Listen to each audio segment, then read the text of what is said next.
Ah, vous voilà! J'ai cru que vous faisiez la grève. Grève de cuisine? Oh ben ça non alors, c'est trop amusant. Mais c'est difficile de préparer des avocats au crabe si on n'a pas d'avocat. Tu sais quoi? On a frôlé la catastrophe, il n'y en avait plus. Alors on est allés tous les deux en acheter.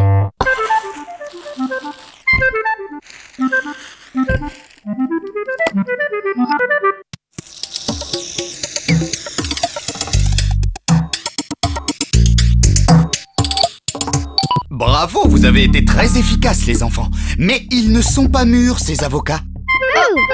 Si on avait fait les courses avec toi, tu nous aurais conseillé. C'est une bonne idée. Un jour, on ira ensemble et je vous montrerai comment choisir les produits.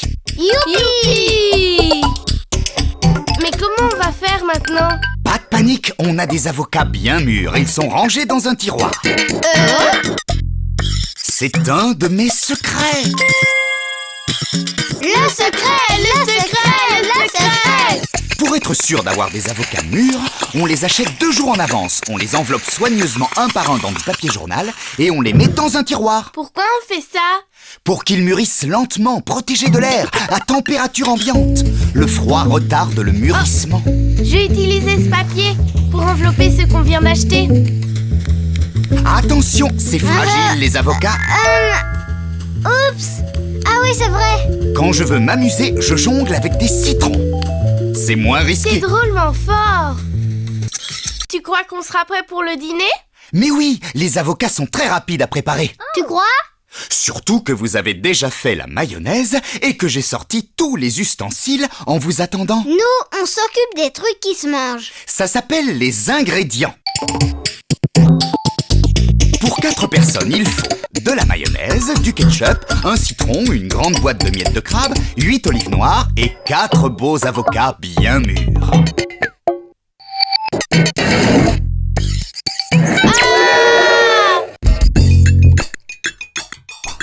Ça va, Prune? Oui, je sais ce que tu penses. On fait rien de bien quand on va vite. Je peux ouvrir la boîte de crabe? Bonne idée! Je fais quoi, moi? Le jus de citron, si tu veux. Hop, hop, hop, hop, hop. Utilise plutôt le presse-fruits. Regarde comment je fais. On commence par piquer la pointe du couteau dans le citron. Ensuite, on enfonce la lame et on coupe. Comme ça. Le couteau ne dérape pas et on ne se blesse pas. Attention, Prune. Les couvercles des boîtes de conserve sont extrêmement tranchants. Ensuite, on pose la passoire sur une assiette. Pourquoi? Y a rien dedans.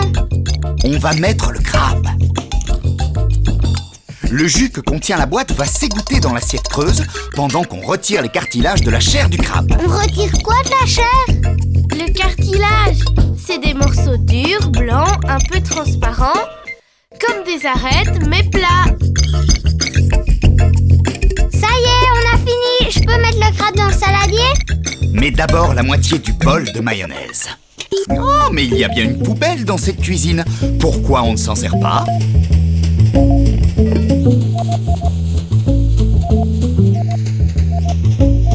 Bien, on ajoute à la mayonnaise 3 cuillères à soupe de ketchup et le jus d'un demi-citron.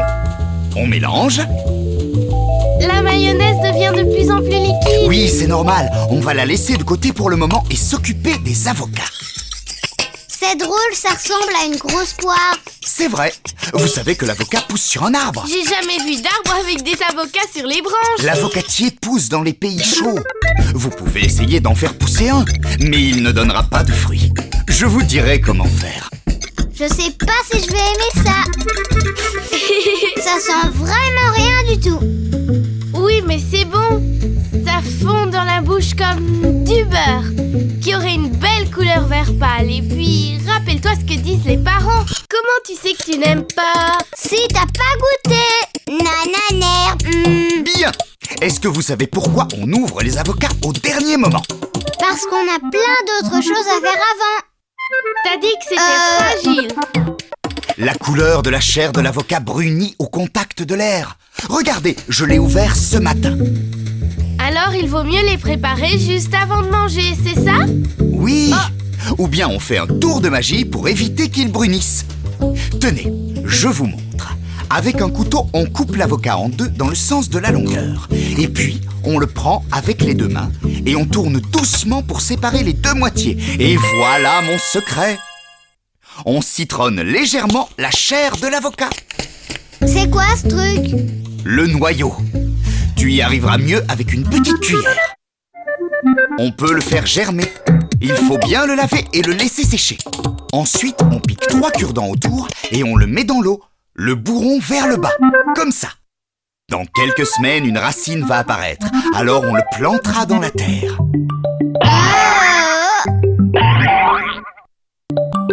Je les pose sur le grand plat? Oui. Maintenant, on va ajouter les miettes de crabe bien égouttées dans le saladier où il y a la mayonnaise au ketchup. Et on mélange avec une cuillère. Moi aussi, je goûte toujours pour savoir si c'est bien assaisonné. Oui, mais quand il y a 3 cuisiniers, il faut prévoir plus. Avec une grande cuillère, on remplit les avocats avec la préparation et on pose une olive sur chacun. Ça a l'air bon. On peut en manger un? On va plutôt manger celui-ci, tu veux? Il n'est pas appétissant, mais ce n'est pas du poison. Enlevez le dessus si vous voulez. Et goûtez-le avec ce qui reste de sauce dans le fond du saladier. Mais avant, Prune, tu peux nous rappeler comment on est sûr d'avoir des avocats bien mûrs? Oui, on les achète 2 jours avant de les manger, on les enveloppe soigneusement dans un papier journal et on les met dans un tiroir. C'est trop bon. Oui, et dans 2 jours, on en refait.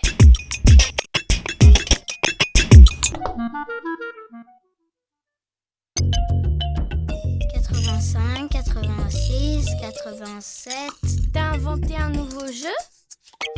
Chut, compte les grains de riz pour la recette de Michel. 88... Non, 80. Oh non, je sais plus où est-ce que j'en suis. Maintenant, il faut que je recommence. Tu te rends compte, jusqu'à 330. Michel a dit 330 grammes. Il n'a pas dit 330 grains, enfin. Hein, t'en es vraiment sûr? Sûre et certaine. En plus, je voudrais pas dire, mais ça, c'est du riz long, Bob. En fait, il faut du riz rond. C'est bien ça, hein, Michel? On doit prendre du riz rond. Exactement. Ce sera beaucoup plus moelleux. Allez, on commence. J'ai trouvé tout ce qu'il nous faut.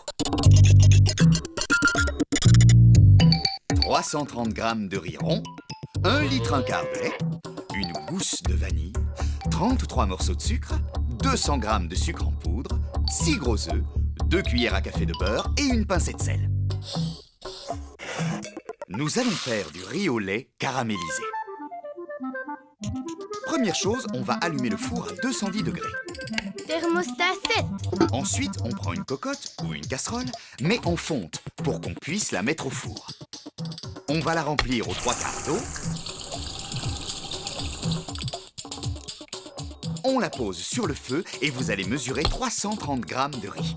310, 20 et 30. Voilà, c'est bon. Parfait. Maintenant, vous le versez dans la passoire. Et vous le rincez bien sous l'eau froide. Dès que l'eau de la cocotte commence à bouillir, on va verser le riz dedans et le laisser bouillir 2 minutes. C'est pas assez. Il va être trop dur à manger. C'est pour éliminer l'amidon. Comme ça, le riz est moins lourd à digérer. Oh. Après, on égoutte le riz. On rince la cocotte et on va remettre dedans 2 cuillères à soupe d'eau froide. Ça, c'est mon secret. Les 2 cuillerées d'eau vont empêcher le lait d'accrocher au fond de la cocotte. Moi, je sais pour le lait. On verse 3 grandes cuillères dans un bol.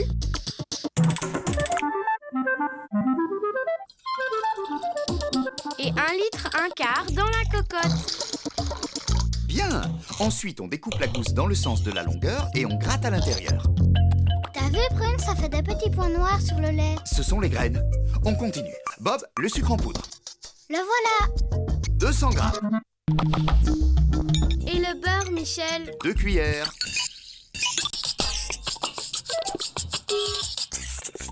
et une pincée de sel. Du riz au lait caramélisé salé, j'en ai jamais mangé de ma vie. C'est pour rehausser le goût. Tiens, mélange si tu veux.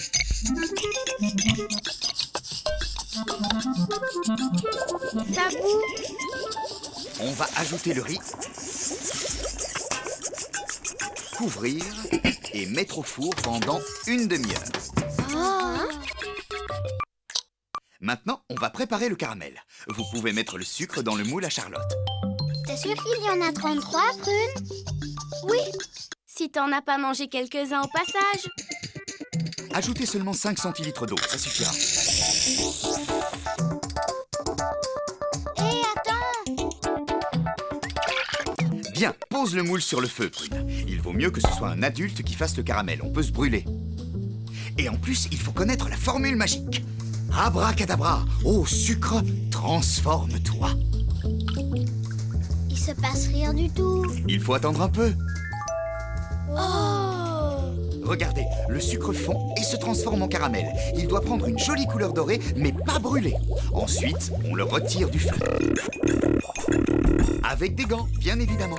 On tourne le moule dans tous les sens pour que le caramel s'étale bien sur tous les bords. Et on le laisse refroidir. Et nous, on va se reposer un peu. Pas de question, les enfants. Où est le bol avec les 3 cuillères de lait qu'on a mis de côté? Il est là.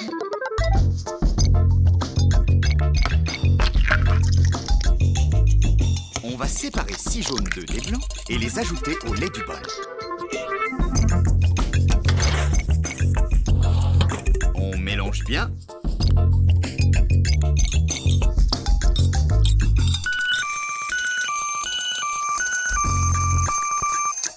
Un grand saladier, hein?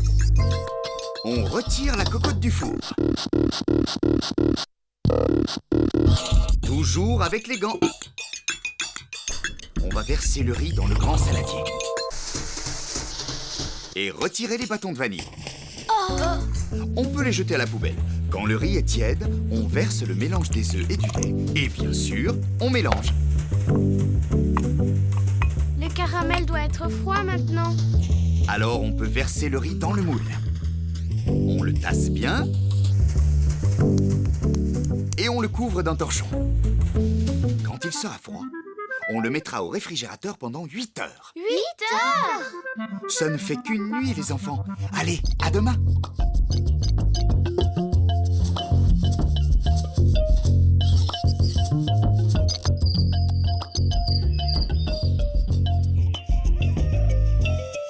Où est le riz au lait caramélisé?